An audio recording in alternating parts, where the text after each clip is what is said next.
Good morning students. कैसे हैं आप सभी? आई होप बहुत अच्छे होके और कोरोना के चलते सभी बचे हुए हो, ये सबसे अच्छी बात है। तो कल हमने फिज़िक्स का स्टार्ट किया था कि फ़िज़िक्स में क्या था, तो थोड़ा सा एक बार रिवीजन हो जाए कि फ़िज़िक्स में हमने क्या किया था। कल हमने ये देखा था कि कोई भी अगर बॉडी जिसके ऊपर मास है उसके बीच में फोर्स ऑफ अट्रैक्शन होता है, ये बात हमने सीख ली थी। और फॉर्मूला क्या था? जी m1 इंटू m2/r²। ये चीज़ हमारे पास थी और ग्रेविटेशन ही इसका कारण था। लेकिन हमने ये पढ़ा कि अट्रैक्शन भी होता है बॉडीज के बीच में। There is a attraction and repulsion, दोनों ही चीजें होती हैं। वो किस लिए थी? बिकॉज ऑफ चार्ज, जो आपने उस बॉडी के ऊपर चार्ज क्रिएट किया था। तो ये बात हमें पता थी कि चार्ज क्रिएट होने से बॉडी के ऊपर क्या आ गया था? रिपल्शन भी आ गया था और अट्रैक्शन भी आ गया था। अब हमने कल देखा था कि रबिंग करने से किस तरीके से इलेक्ट्रॉन्स ट्रांसफर होते हैं, क्योंकि चार्ज नाइदर बी क्रिएटेड और नॉर बी डिस्ट्रॉयड। ये हमें पता है कि हम ना तो चार्ज को क्रिएट कर सकते और ना ही डिस्ट्रॉय कर सकते हैं, लेकिन it is transfer from one body to another body. ठीक है। अब एक और चीज मैं आपको बता दूं कि टू टाइप ऑफ चार्ज है हमारे पास। टू टाइप ऑफ चार्ज हैं, पॉजिटिव और नेगेटिव। ये दोनों नाम जो दिए थे वो दिए बेंजामिन फ्रैंकलिन ने। ये बात हमें याद रख लेनी थी कि कौन सा साइंटिस्ट थे जिन्होंने पॉजिटिव नेगेटिव चार्ज दिए थे। वो कौन थे? Benjamin Franklin. प्रोटॉन्स के ऊपर पॉजिटिव चार्ज होता है और इलेक्ट्रॉन के ऊपर नेगेटिव चार्ज होता है। ये बात हमें हमेशा याद रखनी है कि इलेक्ट्रॉन पे क्या चार्ज है और पॉजिटिव। वो हम 10th में भी पढ़ चुके हैं कि चार्ज की वैल्यू कितनी होती है? 10⁻⁻19 कूलम। अगर इलेक्ट्रॉन पे दिखाओगे तो नेगेटिव दिखाओगे, प्रोटॉन पे दिखाओगे तो +1.6 इंटू 10⁻⁻19 कूलम दिखाओगे। तो चार्ज हो गया, चार्ज को क्रिएट नहीं कर सकते, चार्ज एक बॉडी से दूसरी बॉडी पर ट्रांसफर कर जाता है। दो टाइप ऑफ चार्ज है, वो किसने दिए? बेंजामिन फ्रैंकलिन ने दिए। ये बात याद रखनी है हमने, किसने दिए थे? बेंजामिन फ्रैंकलिन ने। पॉजिटिव नेगेटिव, पॉजिटिव प्रोटॉन्स पर है, नेगेटिव इलेक्ट्रॉन्स पर है। और वैल्यू कितनी है? 1.6 इंटू 10⁻⁻19। उसके बाद हमें क्या सीखना है? हमने कल ये देखा था कि किस तरीके से रबिंग करने से चार्ज ट्रांसफर करता है। अब उसमें रबिंग कह दो या इसको कंडक्शन बोल दो।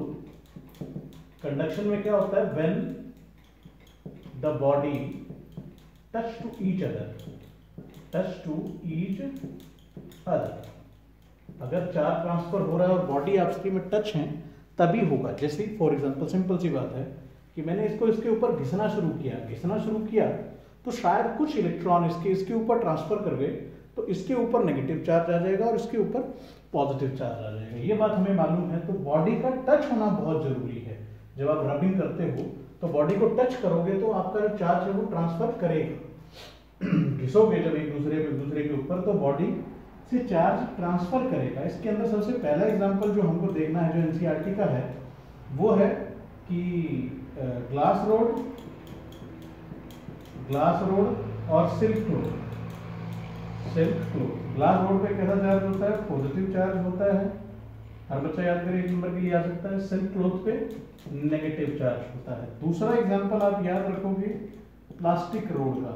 प्लास्टिक और इवेनॉइड रोड, इसको घिसते हो आप फुर के साथ। किसके साथ? फुर, बिल्ली की जो पूंछ होती है। ठीक है। तो प्लास्टिक और इवेनॉइड रोड पर किस तरीके का चार्ज होता है? नेगेटिव चार्ज होता है और फुर के ऊपर पॉजिटिव चार्ज होता है। ठीक है।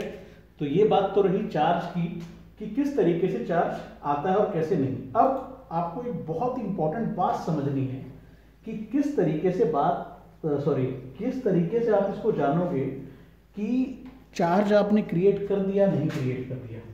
मान लो ये एक ग्लास रोड है, अब आपको पता है ग्लास रोड पे पॉजिटिव चार्ज आपने क्रिएट किया, चेक कर रहे हो, तो ये आपके पास है इवेनॉइड रोड। तो जब आपने देखा तो ये दोनों अट्रैक्ट होने लगे, अट्रैक्ट, यहां पर फोर्स ऑफ अट्रैक्शन था।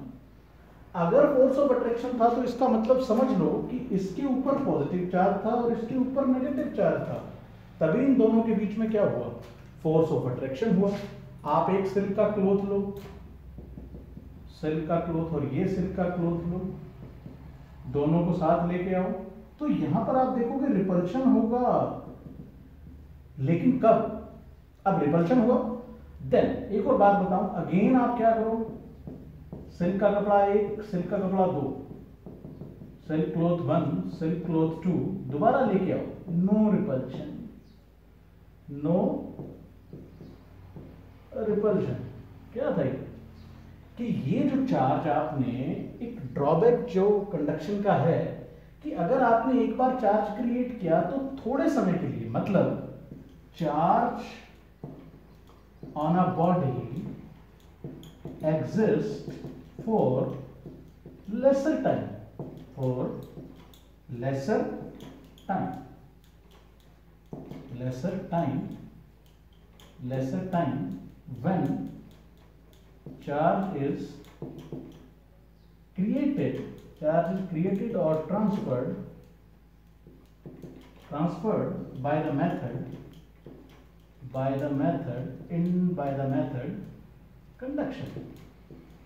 conduction or rubbing।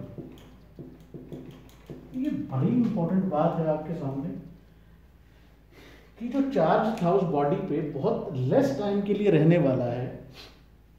तो ये बात हमेशा याद रखेंगे। तो दोबारा से एक बार फटाफट कर लेते हैं quick revision. Glass rod ebonite rod को लेके आओगे तो क्या होगा, दोनों के बीच में रिपल्शन अट्रैक्शन होगा। सिल्क क्लॉथ अगर लेके आते हो तो रिपल्शन नजर आएगा, फिर रिपल्शन नहीं होगा। तो आपको ये बात याद रखनी है, doesn't matter, it is not important for your exams, और कुछ भी नहीं है ऐसा कुछ कि एग्जाम्स में ये चीजें आने वाली नहीं, लेकिन हमें जान लेना है कि चार्ज किस तरीके से काम करता है। चार्ज अट्रैक्ट भी करवाता है, बॉडियों को रिपल भी करवाता है, और चार्ज आगे देखोगे कि चार्ज भैया फ्लो करता है तो इलेक्ट्रिसिटी भी बनाता है। तो बहुत अच्छी बातें ही हैं, तो इम्पॉर्टेंट बात है, सारी ध्यान रखें कि चार्ज किस तरीके से क्रिएट होता है या नहीं क्रिएट होता है। अब हमें एक इंपॉर्टेंट लाइन जो है, और इलेक्ट्रॉन को लैटिन भाषा में एम्बर कहते हैं, और ये बात भी आप याद रखोगे। तो दो चीज है आपके पास, negative positive charge named given by, लिख लें इसको, Benjamin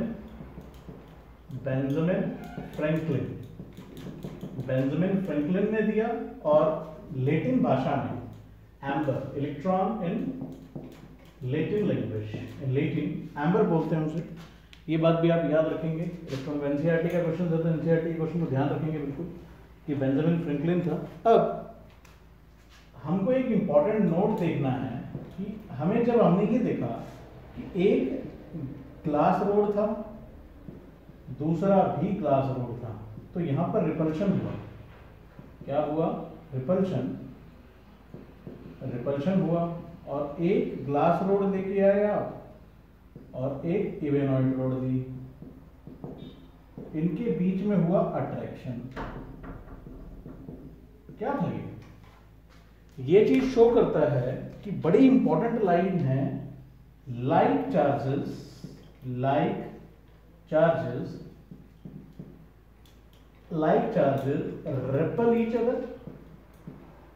repel each other and unlike charges attract each other। बहुत इंपॉर्टेंट बात है, ठीक है, कि लाइक चार्जेस क्या करते हैं, रिपल करते हैं, और अनलाइक चार्जेस क्या करते हैं, अट्रैक्ट करते हैं। तो इतना आप कर लें, बहुत अच्छे से कर लें कि शुरू का बेसिक है, अभी इंडक्शन नहीं आया है, लेकिन सिंपल सा बेसिक है, और इस बेसिक को पढ़ते रहें कि क्या है क्या नहीं, ज़्यादा नहीं तो थोड़ा थोड़ा जरूर करते रहें कि किस तरीके से काम करता है। तो थोड़ी सी मैं समरी बनवा देता हूँ आप लोगों को कि आपको क्या करना है। चार्ज की डेफिनेशन पढ़नी है, पॉजिटिव चार्ज नेगेटिव चार्ज पढ़ना है कि किसके किसके ऊपर होता है, ये प्रोटॉन पे इलेक्ट्रॉन्स पे होता है। आपको नोट्स मिल जाएंगे, दिक्कत नहीं है। तो सेकंड बात पढ़नी है कि आपको नोट डाल के बता देगा कि लाइक चार्ज, हाँ ग्लास रोड पे कैसा चार्ज होता है, ग्लास रोड पर पॉजिटिव होता है। सेल क्लोज पर कैसा होता है, ये बहुत इंपॉर्टेंट चीज है, नेगेटिव चार्ज होता है जब रबिंग होती है, जब क्या होती है रबिंग। और उसके बाद इवेनॉइड रोड पर क्या होता है, इवेनॉइड रोड पर होता है नेगेटिव चार्ज। और उसके बाद इवेनॉइड के बाद फुल पर क्या होता है पॉजिटिव चार्ज। तो ये चारों बातें आप अच्छे से याद रखें। और क्या था, इलेक्ट्रॉन को क्या बोलते हैं, इलेक्ट्रॉन को बोलते हैं एम्बर, ये बात याद रखना। और एक नाम आ गया आपका बेंजामिन फ्रैंकलिन, बेंजामिन फ्रैंकलिन, ये इंपॉर्टेंट नेम है, ठीक है, जिसने क्या दिया, इट गिव्स, छोड़ मैं पहले लिख चुका कि बेंजामिन फ्रैंकलिन। यहां तक की समरी यही है। और इसको यहां तक बिल्कुल कुछ भी पेपर में, शायद आई होप कि पेपर में कुछ भी ना, शायद ये हो सकता है, लेकिन आप ग्लास रोड, सिल्क रोड, इवेनॉइड और फुल पर चार्ज क्या होता है ये याद रखें। एक इलेक्ट्रॉन पे एम्बर, और चार्ज पता है आपको पॉजिटिव नेगेटिव होता है, चार्ज की डेफिनेशन, और एक इंपॉर्टेंट नाम बेंजामिन फ्रैंकलिन। तो ओके, थैंक यू। आप इतना जरूर कर लें, अच्छे से करें सारी चीज़ों को, बिल्कुल आसान है, कुछ नहीं है, ज़्यादा मुश्किल नहीं है। तो हमें पता चल गया, तो कल ही उस लेक्चर को मैंने ही कैरी फॉरवर्ड किया है। कल हम करेंगे गोल्ड लीफ का एक्सपेरिमेंट, बहुत सुंदर सा एक्सपेरिमेंट है, तो वहीं से फिर आगे चलेंगे। धन्यवाद, और आई होप पढ़ते रहो अच्छे से, पढ़ाई बहुत इंपॉर्टेंट है, करते रहो। धन्यवाद।